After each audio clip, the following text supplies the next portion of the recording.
여러분, 오늘도 우리가 주님을 뜨겁게 사모하고 또 사모하는 대로 주님께서 우리에게 부어주시는 놀라운 은혜를 깊이 경험하는 하루가 되시기를 축복합니다. 어제 본문에 이어서 오늘 말씀은 악인의 형통함에 대하여 답을 얻는 그런 말씀입니다. 여러분, 오늘 우리가 살아가면서 하나님 앞에 온전히 서 있기를 축복하는데요.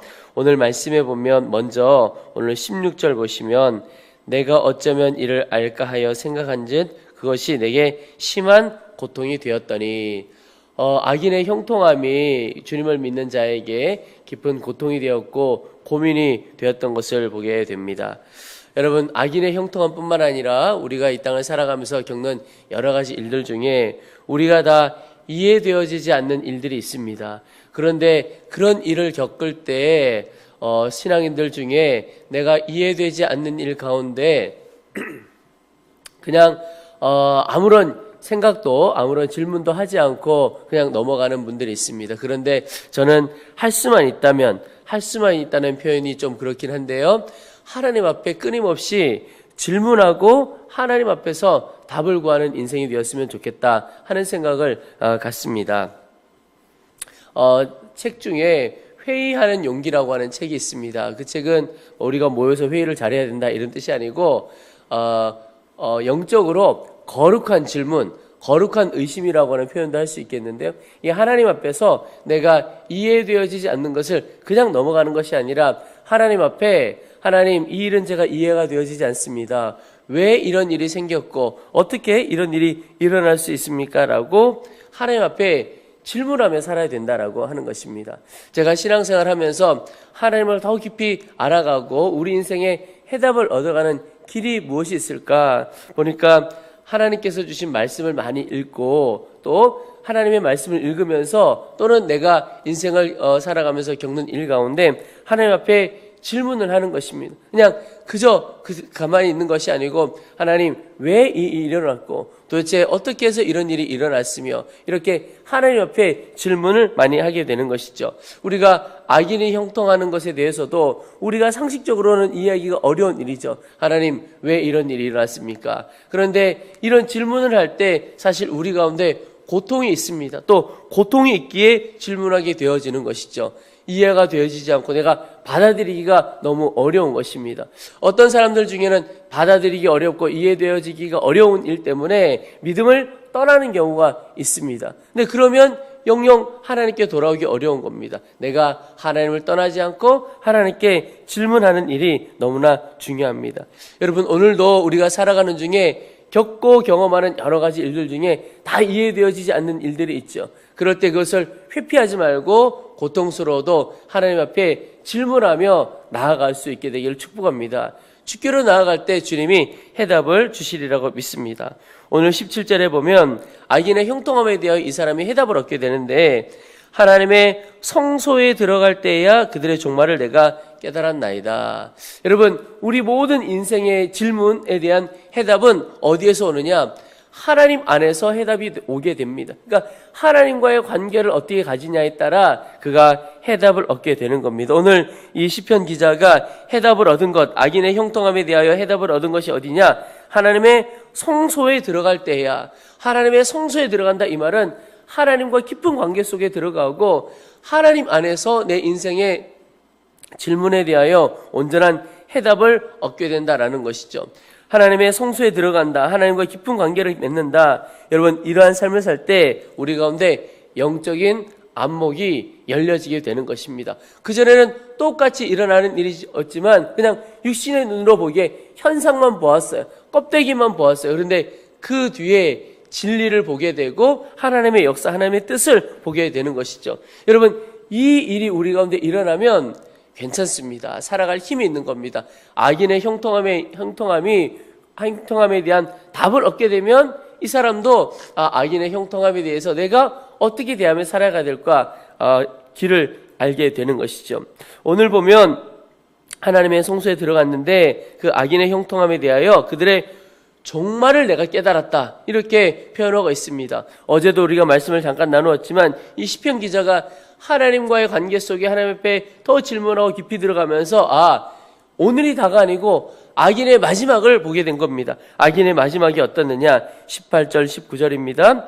주께서 참으로 그들을 미끄러운 곳에 두시며 파멸에 던지시니 그들이 어찌하여 그리 갑자기 황폐되었는가? 놀랄 정도로 그들은 전멸하였나이다.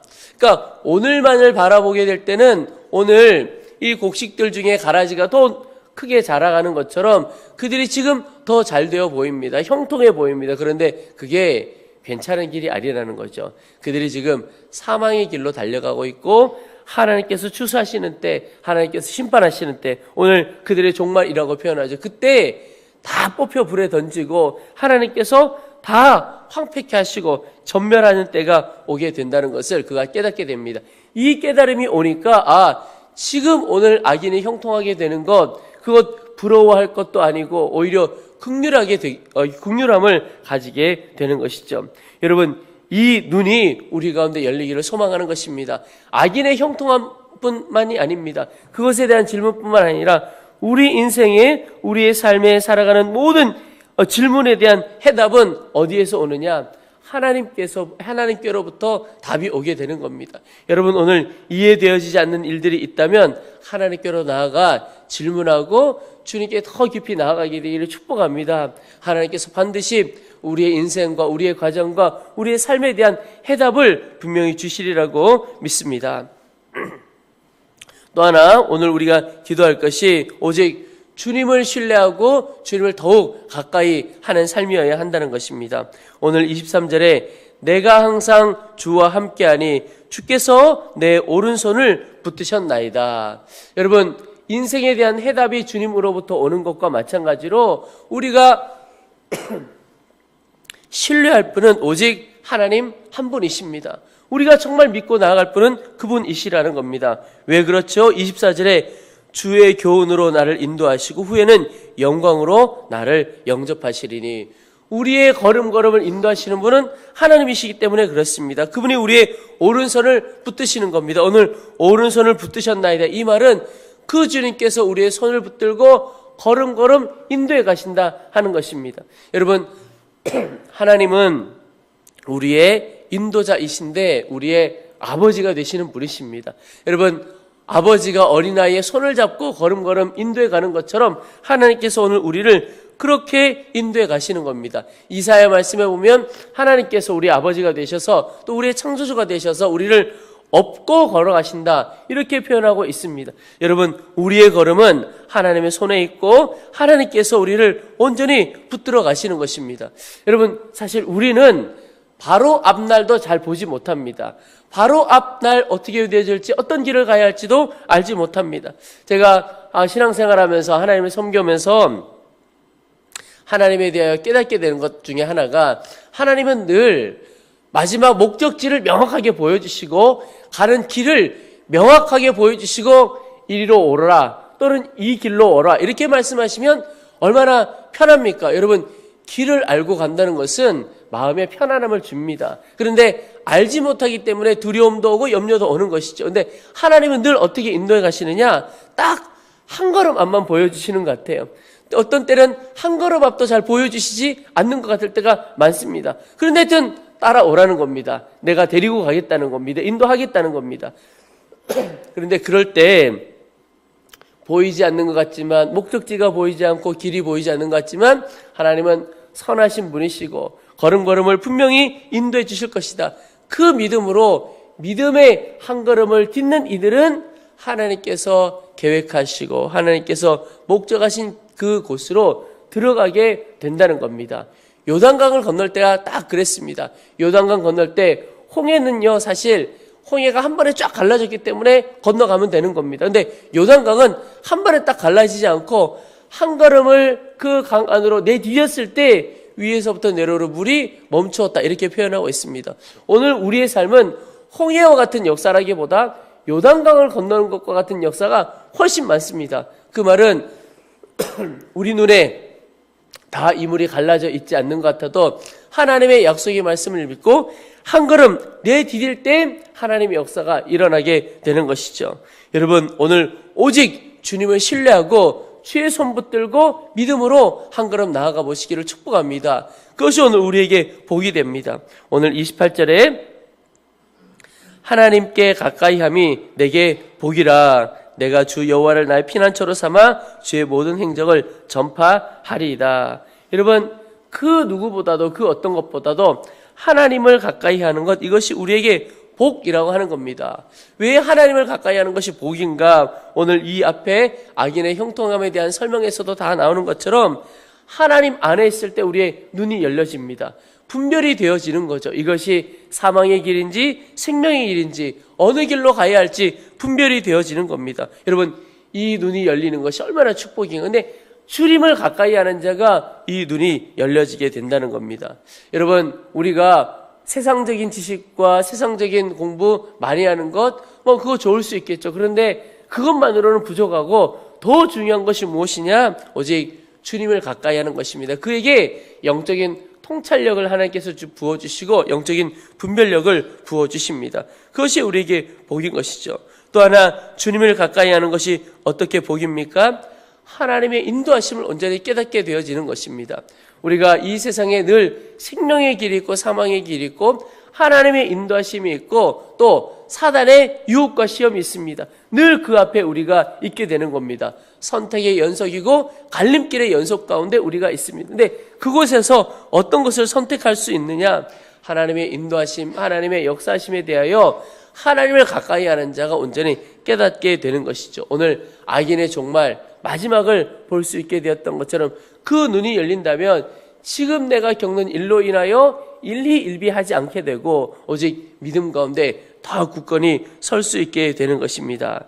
여러분, 우리 사랑하는 성도들 모두가 다 하나님 앞에 복 받는 인생 되어지기를 축복하고 또 복을 누리는 인생, 또 복을 흘려보내는 인생 되어지기를 축복합니다. 어떻게 그 일이 일어날 수 있느냐? 오늘 말씀에 하나님께 가까이함이 내게 복이라. 여러분, 오늘 하루 이 새벽에 주 앞에 달려오신 것 너무너무 축복합니다. 이제부터 이 시간부터 오늘 하루 잠자리 들 때까지 오직 주님을 더 사모하고 주님 안에 거하고 주님을 가까이 하는 하루 되어보시기를 바랍니다. 어떻게 하는 것이, 무슨 말을 하는 것이 주님께서 기뻐하시는 것일까? 늘 주님을 생각하고 주의 뜻대로 살아가기를 간구해 보시기 바랍니다. 그것이 주님을 가까이 하는 것인데 그 주님께서 오늘 우리의 삶 가운데 큰 은혜로, 큰 통찰력으로 역사해 주실 것을 믿습니다.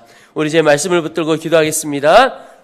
하나님, 이해할 수 없는 일들 가운데 하나님 피하는 자가 되어지지 않고 하나님께 질문하여 하나님 안에서 답을 얻기를 원합니다. 하나님 또한 오직 주님과 더 깊은 관계 속에 주님의 성소에 들어가게 하셔서 그 성소에서 눈을 열어주시기를 소망합니다. 악인의 형통함에 대하여 마지막 그 종말을 보게 하신 것처럼 우리 인생의 모든 해답 주께 있음을 믿고 주 안에서 해답을 얻도록 저희의 눈을 열어주시고 마음 가운데 응답하여 주옵소서 기도하겠습니다. 우리 세 번째는 하나님 오직 주님만을 신뢰하고 주님을 더 가까이 하는 자가 되어지도록 도와주옵소서. 그래서 주의 인도하심을 더 깊이 깨닫고 누리는 복된 자의 삶을 살도록 우리 가운데 역사해 주옵소서. 우리 주의 이름을 한번 부르고 간절한 마음으로 함께 기도하겠습니다.